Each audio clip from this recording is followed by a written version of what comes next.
Hello students, देव class के channel पर आपका स्वागत है। तो दोस्तों, पिछले दो वीडियो में आपने देखा कि कंप्यूटर को कैसे कनेक्ट और डिस्कनेक्ट करना है, और दूसरे वीडियो में हमने देखा कि कंप्यूटर क्या है और कंप्यूटर के पार्ट्स क्या क्या हैं। तो दोस्तों, आज मैं आपको दिखाना चाहूँगा कि कंप्यूटर को कैसे स्टार्ट करते हैं, उसको रिस्टार्ट कैसे करते हैं और कंप्यूटर का यूज़ क्या है। आइए दोस्तों, हम देखते हैं। सबसे पहले मैं आपको दिखा देता हूँ कि ये पूरा कंप्यूटर हमने कनेक्ट जैसे रखा था वैसे same as it is connect है। आपको बस एक स्विच चालू करके CPU के ये बटन को स्टार्ट करना है। तो CPU में दोस्तों आपके पास दो बटन दिखेंगे, एक रहेगा बड़ा बटन, एक रहेगा छोटा बटन।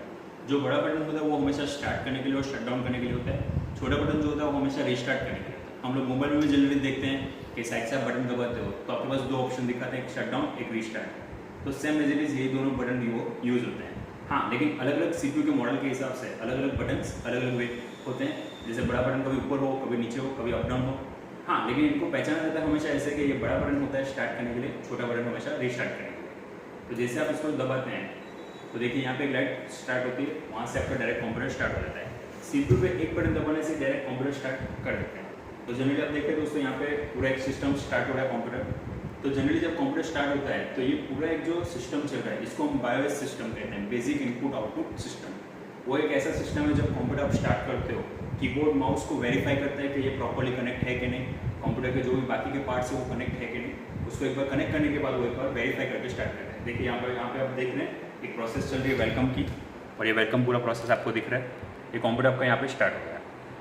तो देखिए दोस्तों, यहाँ पे कंप्यूटर आपका स्टार्ट हो चुका है। जनरली आप देख सकते हैं कंप्यूटर स्टार्ट होने के बाद हो गया दोस्तों। तो मैं आपको दिखाना चाहूँगा कि कंप्यूटर स्टार्ट होने के बाद हमें क्या करना है। जनरली हम देख रहे हैं कि हमारे पास एक माउस है, माउस है, जितना भी रोटेट कर रहे हैं, एक आपके पास कर्सर, एक पॉइंटर हमारे साथ में घूम रहा है। जितनी बार आप माउस को मूव करोगे उतना वो कर्सर रोटेट करेगा। तो जनरली सब लोग आप देखते हैं कि कंप्यूटर को स्टार्ट तो हमने कर दिया है। तो स्टार्ट करने के बाद की मेन प्रोसेस क्या होती है, रिफ्रेश करना। रिफ्रेश क्यों? कंप्यूटर एक बार आपने स्टार्ट कर दिया, उसमें रिफ्रेश क्यों किया जाता है कि जो भी आपने स्टार्ट किया तो उसकी सिस्टम फाइल्स कुछ रन कर रही है या कंप्यूटर स्लो तो नहीं है, तो रिफ्रेश करने से एक स्मूथ हो जाता है। जैसे हम कैसे सुबह उठ के एक रिफ्रेशमेंट हमें ज़रूरत होती है, वैसे से हम कंप्यूटर को एक रिफ्रेशमेंट ज़रूरत है। तो देखिए दोस्तों, कैसे करना है आपको रिफ्रेश करने के आपके पास दो तरीके हैं। सबसे पहले आपको माउस को राइट क्लिक करना है, उसमें थर्ड ऑप्शन पर लिखा होगा रिफ्रेश। जैसे आपने माउस की राइट क्लिक करेंगे, रिफ्रेश ऑप्शन पे लेफ्ट क्लिक कीजिए तो वो रिफ्रेश हो गया। ओके, अब ये बार बार आपको करना पड़ेगा। बार बार भी कितनी बार, 2 या 3 बार मैक्सिमम कीजिए, इसको ज़्यादा इतने करने की ज़रूरत नहीं है। तो पहला तरीका मैंने आपको दिखाया, माउस की राइट क्लिक करके रिफ्रेश आपने किया। फिर आपको या शॉर्टकट करना है F5 जैसे आप करेंगे आप देख सकते हैं दोस्तों, ईजिली वो सिंपली वो रिफ्रेश हो रहा है। दोस्तों, एक और तीसरा तरीका दिखाने चाहूँगा मैं आपको कि माउस की जैसे आप राइट क्लिक करते हैं, ऑप्शंस तो बहुत सारे आते हैं, आपको कीबोर्ड से E प्रेस करना है, क्योंकि E उसका शॉर्टकट है रिफ्रेश का। जैसे आप E प्रेस करते हैं वो वहाँ पे रिफ्रेश कर देते हैं, राइट क्लिक करके रिफ्रेश, राइट क्लिक करके E, राइट क्लिक करके E। तो ये तीसरा तरीका है कि आप इसको रिफ्रेश कर सकते हैं। जनरली लोग मैक्सिमम करते हैं माउस की राइट क्लिक करके रिफ्रेश, देन F5, तो ईजिली कंप्यूटर आपका रिफ्रेश हो जाता है। तो दोस्तों, मैं आपको पूरे कंप्यूटर की स्क्रीन जो दिखा रहा हूँ उसमें आपको समझाता हूँ ये कंप्यूटर की स्क्रीन क्या है। जनरली सबसे पहले ये कंप्यूटर की जो स्क्रीन है इसे हम डेस्कटॉप कह सकते हैं। डेस्कटॉप कंप्यूटर क्यों कहते हैं? क्योंकि ये पूरा भी एक डेस्कटॉप है, इसमें ना कोई प्रोग्राम चल रहा है, ना कुछ वर्क हो रहा है, तो ये पूरा डेस्कटॉप दिया हुआ है। डेस्कटॉप पे आप देख रहे हैं कि पहले एक फोटो रहेगा जो हमारा वॉलपेपर कहलाया जाता है।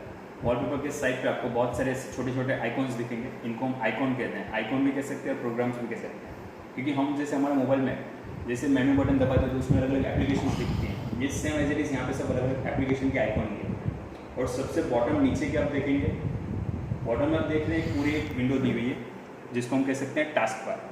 टास्क बार के एक ऐसी है जो यहाँ पे आप देख रहे हैं पूरा एक राउंड स्टार्ट बटन है, और राइट साइड पे आप देख पा रहे हैं टाइम होता है, डेट एंड टाइम दिया जाता है। लेकिन जनरली मैं आपको बताना चाहूँगा ये जो राउंड है वो एक स्टार्ट बटन है, विंडोज़ बटन इसको कह सकते हैं और स्टार्ट बटन कहते हैं। स्टार्ट बटन पर क्लिक करने से आपको बहुत सारे अलग अलग प्रोग्राम्स उसमें दिखेंगे कि इस कंप्यूटर में इतने सारे प्रोग्राम आपके चल रहे हैं और इस पर वर्क कर रहे हैं। तो दोस्तों, ये जनरली क्या है, ये जो टास्क बार है वो हर बार अलग अलग रहती है, क्योंकि ये मेरा विंडोज़ 7 है इसके लिए वो राउंड में दिया हुआ है। विंडोज़ 10 में कुछ अलग रहता है, विंडोज़ जैसे जैसे सिस्टम्स अलग अलग होती हैं उस तरीके से उसमें अलग होता है। हम लोग जनरली देखते हैं मोबाइल में एंड्रॉइड हो या iOS हो, दोनों का सिस्टम थीम अलग अलग होता है, वैसे सेम इनके भी ऑपरेटिंग सिस्टम्स की थीम्स अलग अलग होती हैं। तो दोस्तों, जनरली हमने देखा कि यहाँ पे टास्क बार है, टास्क बार पे आप क्लिक करके अलग अलग प्रोग्राम्स देख सकते हैं। तो दोस्तों, मैंने जैसे आपको बताया कि ये एक सिस्टम है, तो सिस्टम में मैं आपको बताना चाहूँगा कि कंप्यूटर में हम दो तरीके से काम कर सकते हैं। एक रहता है हार्डवेयर और एक रहता है सॉफ्टवेयर। हार्डवेयर मतलब क्या है? आज आप कंप्यूटर के पार्ट्स को देख पा रहे हैं, जिस कंप्यूटर के पार्ट्स को आप देख पाते हैं, छू सकते हैं और इन्हें रिपेयरिंग करवा सकते हैं या ज़रूरत पड़ने पर इनको बदलवा सकते हैं, एक्सचेंज कर सकते हैं। तो ये पूरी चीज़ हार्डवेयर है, जैसे हमारा CPU है, कीबोर्ड है, माउस है, मॉनिटर है, प्रिंटर हो, स्कैनर हो, स्पीकर हो, या फिर CPU के अंदर जो मदरबोर्ड होता है, हार्ड डिस्क होती है, वो सब चीज़ें से एक हार्डवेयर है, क्योंकि उन्हें हम देख सकते हैं, छू सकते हैं और रिपेयरिंग करवा सकते हैं, और ज़रूरत पड़ने पर जब खराब हो जाए तो हम उन्हें एक्सचेंज कर सकते हैं। ये पूरी चीज़ इसके हार्डवेयर के पार्ट होते हैं। लेकिन सॉफ्टवेयर क्या है? सॉफ्टवेयर स्टूडेंट्स ये है कि जो हमारे कंप्यूटर के अंदर है, वो प्रोग्राम जो होते हैं उनको हम सॉफ्टवेयर कहते हैं। हाँ, लेकिन दोस्तों सॉफ्टवेयर दो तरीके से होते हैं, एक होता है एप्लीकेशन और एक होता है सिस्टम। हम लोग जनरली हमारे मोबाइल्स में देखते हैं कि हम लोग प्ले स्टोर पर से इजीली एप्लीकेशन डाउनलोड कर लेते हैं, चाहे गेम हो, जेंडर हो, व्हाट्सएप हो, कुछ भी, तो वो सब हमारी एप्लीकेशन है। लेकिन क्या कभी आपने अपना एंड्रॉयड वर्जन कभी डाउनलोड किया दोस्तों? जनरली हम उसको डाउनलोड नहीं करते, हम उसे अपडेट करते हैं। अपडेट मतलब क्या, वो भी मैं आपको समझाऊंगा। लेकिन पहले मैं जो आपको बता रहा था एप्लीकेशन और सिस्टम। सिस्टम सॉफ्टवेयर क्या होता है? एक कंप्यूटर हो या एक मोबाइल हो, जिसको चलाने के लिए एक OS ऑपरेटिंग सिस्टम प्रोवाइड की जाती है, जिसको हम सिस्टम सॉफ्टवेयर कह सकते हैं। ये OS क्या करता है? पूरे कंप्यूटर को या पूरे मोबाइल को कंट्रोल करता है। इसमें जितने भी आप एप्लीकेशन इंस्टॉल करते हो, अनइंस्टॉल करते हो या ऐड और रिमूव करते हो, उन सबको मैनेज करता है। तो दोस्तों कंप्यूटर में भी सेम एज इट इज़ एक सिस्टम सॉफ्टवेयर दिया जाता है, जिसको हम कह सकते हैं Windows 7, Windows XP, Windows 10, अलग अलग टाइप्स के होते हैं। वैसे सेम iOS में भी देखोगे तो जैसे Mac, ऐसे अलग अलग टाइप के OS होते हैं, ऑपरेटिंग सिस्टम। तो ये ऑपरेटिंग सिस्टम जो होता है वो पूरे कंप्यूटर को क्या कंट्रोल करता है कि कंप्यूटर एक बार स्टार्ट हुआ, वहाँ से उसका काम स्टार्ट हो जाता है। जैसे मैंने आपको बताया BIOS, basic input output system, वो भी एक OS का एक पार्ट है। उसको चालू करने के बाद कंप्यूटर पे कितने प्रोग्राम चल रहे हैं उसको एक मैनेज करना काम होता है ऑपरेटिंग सिस्टम का, यानी कि सिस्टम सॉफ्टवेयर का। तो दोस्तों बात होती है एप्लीकेशन सॉफ्टवेयर। तो एप्लीकेशन सॉफ्टवेयर क्या है? हम लोग हमारे मोबाइल में डेली बहुत सारे एप्लीकेशन यूज़ करते हैं, वो एक एप्लीकेशन सॉफ्टवेयर है। कंप्यूटर में भी आप जैसे MS Word, MS Excel, Notepad, WordPad, pen, ये अलग अलग तरीके से जो आप प्रोग्राम्स यूज़ करते हो फाइल बनाने के लिए, जब वर्क करने के लिए, वो सब हमारे एक एप्लीकेशन प्रोग्राम्स है। तो दोस्तों इस अलग अलग एप्लीकेशन प्रोग्राम में आप वर्क कर सकते हैं। आइए दोस्तों मैं थोड़ा आपको और स्क्रीन पे बताना चाहूँगा कि इसमें और क्या काम कर सकते हैं। जनरली हमने राइट क्लिक करके वापस एक रिफ्रेश कर दिया, उसके बाद मैंने आपको जो दिखा दिया वॉलपेपर है, वॉलपेपर भी अलग अलग तरीके से आप रख सकते हैं, वो मेरे आगे की वीडियोस में भी आप देख पाएंगे। तो दोस्तों उसके बाद मैं आपको दिखाना चाहूँगा, यहाँ पे हमने बना तो दिया कि जैसे हमने कंप्यूटर स्टार्ट तो कर दिया और रिफ्रेश भी कर दिया। अब आगे मेरा काम क्या है कि आगे मैं करना चाहता हूँ इसमें फोल्डर कैसे बनते हैं। तो सबसे बेसिक आपको मैं दिखाना चाहूँगा कि राइट क्लिक करके आपको यहाँ पे न्यू ऑप्शंस में जाना है। न्यू ऑप्शंस में आपके पास बहुत सारे अलग अलग ऑप्शंस दिखेंगे, उसमें फर्स्ट ऑफ ऑल फोल्डर रहेगा। जैसे आप फोल्डर पे क्लिक करेंगे, इजी वे पे आपको वहाँ पे फोल्डर बना दिखेगा, और फोल्डर के साथ साथ नीचे ब्लू कलर में नेम होगा न्यू फोल्डर। न्यू फोल्डर क्यों? क्योंकि आप वहाँ पे कुछ नाम लिखना चाहते हैं। जैसे मैं यहाँ पे लिख देता हूँ JAY, मैंने अपना नाम लिखा है और एंटर दे दिया। जैसे एंटर दिया वो फोल्डर सिलेक्ट होगा और ये मेरा फोल्डर क्रिएट हो गया। देख सकते हैं यहाँ पे आपका एक फोल्डर इजीली क्रिएट हो चुका है। जनरली आप देख पा रहे हैं मेरा एक फोल्डर बन चुका है। तो दोस्तों मैंने एक ईजी वे पे फोल्डर राइट क्लिक करके न्यू पे फोल्डर किया। ये एक पहला तरीका था फोल्डर का दोस्तों। वैसे 4 अलग अलग तरीके हैं जो मैं आपको पूरा दिखाना चाहूँगा कि कैसे अलग अलग तरीके से आप फोल्डर बना सकते हैं। तो दोस्तों वापस आते हैं स्क्रीन पे। जैसे मैंने आपको दिखाया कि ये पहला एक फोल्डर बन गया। जो पहला स्टेप था आपने क्या किया, राइट क्लिक करके न्यू पे कर्सर रखा और उसमें फोल्डर जैसे आता है उस पर आपको माउस की लेफ्ट क्लिक करनी रहती है, क्योंकि राइट क्लिक सिर्फ ऑप्शन को लाने के लिए होता है और लेफ्ट क्लिक उसके ऑप्शन को यूज़ करने के लिए आपको लेफ्ट क्लिक करना है। राइट क्लिक सिर्फ ऑप्शंस के लिए और ऑप्शन को सिलेक्ट करने के लिए लेफ्ट क्लिक।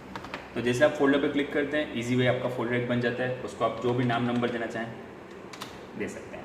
दोस्तों ये पहला तरीका था मेरा। और दूसरा तरीका मैं आपको दिखाऊंगा जो कीबोर्ड की शॉर्टकट की से होता है। कीबोर्ड की शॉर्टकट की पे आपको क्या करना है, कंट्रोल शिफ्ट और एन, 3 बटन है इस साथ में आपको प्रेस करना है, कंट्रोल शिफ्ट और एन।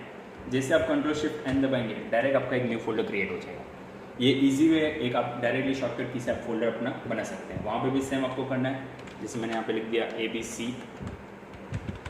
और एंटर। तो दोस्तों आपने देखा मेरा 3 फोल्डर बन चुके हैं। जैसे मैंने राइट क्लिक करके 2 बनाए थे, दूसरा एक बनाया मैंने कंट्रोल शिफ्ट एन, तीसरा जो बनाया। तो ये 2 तरीके हुए, एक राइट क्लिक करके और दूसरा शॉर्टकट की। अब तीसरा तरीका क्या है वो आपको स्क्रीन पर मैं आपको दिखाता हूँ। सबसे पहले आपको क्या करना है, माई कंप्यूटर में जाना है। माई कंप्यूटर पर आपको माउस की डबल क्लिक करनी है, डायरेक्ट वो ओपन हो जाएगा।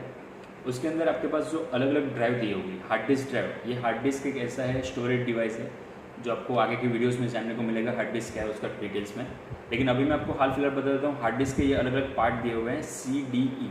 इसको एक पार्टीशन डिवाइड करना पड़ता है, बिकॉज हमारा जो ऑपरेटिंग सिस्टम होता है, सिस्टम सॉफ्टवेयर, वो पूरा एक C ड्राइव पर कनेक्ट होता है। D और ये एक ईजिली फ्री वे पे दिया जाता है जिससे आप अपनी फाइल्स और फोल्डर रख सकें, उसे ईजिली यूज़ कर सकें। तो आइए दोस्तों स्क्रीन पर देखते हैं। जैसे मैंने आपके पास CDE ड्राइव है, तो कोई भी एक ड्राइव पे डबल क्लिक कीजिए, उसके अंदर बहुत सारे फोल्डर फाइल आपको दिखेंगे। उसमें ऊपर ही आपको ऑप्शन मिलेगा न्यू फोल्डर।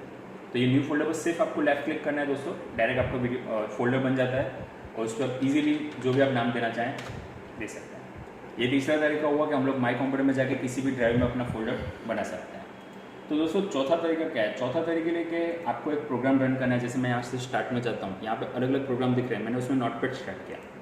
अब नोटपैड स्टार्ट किया तो उसका एक पूरा डायलॉग बॉक्स यानी एक नोटपैड की स्क्रीन आ गई। उस पर मैं एक सिंपल लिख देता हूँ हाई और हाउ आर। तो ये मैंने पूरा लिख दिया हाई हाउ आर। अब ये मैंने एक दोस्तों बनाई है फाइल। अब मुझे इस फाइल को फोल्डर में रखना है। तो उसके लिए आपको ये जो चौथा तरीका फोल्डर बनाने का है, उसको कोई भी प्रोग्राम में जाके आप जब फाइल को सेव करते हैं, सेव करते वक्त आपके पास सेम एज इट इज़ आएगा अलग अलग ऑप्शंस। जैसे माई कंप्यूटर में C drive, D drive, E drive, ऊपर रहेगा डेस्कटॉप, लाइब्रेरीज। ये पूरी आपकी दोस्तों हार्ड डिस्क है जिसमें आप कहीं पे भी फाइल अपना सेव कर सकते हैं। हाँ, लेकिन दोस्तों ये याद रखना होगा हमने फाइल कहाँ पे सेव की, क्योंकि दूसरी बार जब आप फाइल को चाहिए, आपको फाइल ओपन करनी हो, तो आपको ईजिली आपको मालूम होना चाहिए आपने कहाँ से ओपन की। तो मैं यहाँ से माई कंप्यूटर में ई ड्राइव में जाता हूँ। तो यहाँ पे देखिए अलग अलग फोल्डर तो है, लेकिन मेरा फोल्डर कहीं पे भी अभी नहीं बना हुआ है। तो मुझे यहाँ पे न्यू फोल्डर एक ऑप्शन वापस दिखेगा। ये पूरा फाइल के अंदर जब हम मैं सेव कर रहा हूँ तो उसको न्यू फोल्डर क्लिक किया, वहाँ पे बन गया। और यहाँ पे मैंने लिख दिया जैसे ड्रीम क्लास और एंटर। तो ये मेरा फोल्डर बन गया। उसको सिलेक्ट करके आपको ओपन करना है। तो ये आपको फाइल के अंदर जो फोल्डर है वो आपको दिखाएगा। फाइल सेव करते वक्त आपको दिखा रहा है, लेकिन यहाँ पे आप देख रहे हैं पूरा लोकेशन दिया हुआ है कि मैं कंप्यूटर के अंदर ई ड्राइव के अंदर है, ई ड्राइव के अंदर ड्रीम क्लास फोल्डर में है। क्योंकि ये पूरा स्टेप्स क्या है वो आपको याद रखने के लिए है कि आपको एग्जैक्टली मालूम पड़ना चाहिए आपकी खुद की फाइल कहाँ पे सेव हो रही है, कंप्यूटर, ई ड्राइव और ड्रीम क्लास। वहाँ पे नीचे रहेगा फाइल नेम, तो आपको उसको कोई भी फाइल नेम आप यहाँ पे दे सकते हैं। जैसे फाइल नेम देके सेव किया, ये आपकी फाइल सेव। तो दोस्तों ऐसे कई सारे अलग अलग वीडियोस मेरे आपको आगे की और दिखने को मिलेंगे। जैसे आइकॉन्स है, फाइल है, फोल्डर है, फाइल को कैसे डिलीट करते हैं, फोल्डर को कैसे डिलीट करते हैं, उसको रिस्टोर कैसे करते हैं। तो दोस्तों बस ऐसे बहुत सारी जानकारी के लिए आप मेरे वीडियो को लाइक कीजिए, कमेंट कीजिए और सब्सक्राइब करना ना भूलें। Thank you.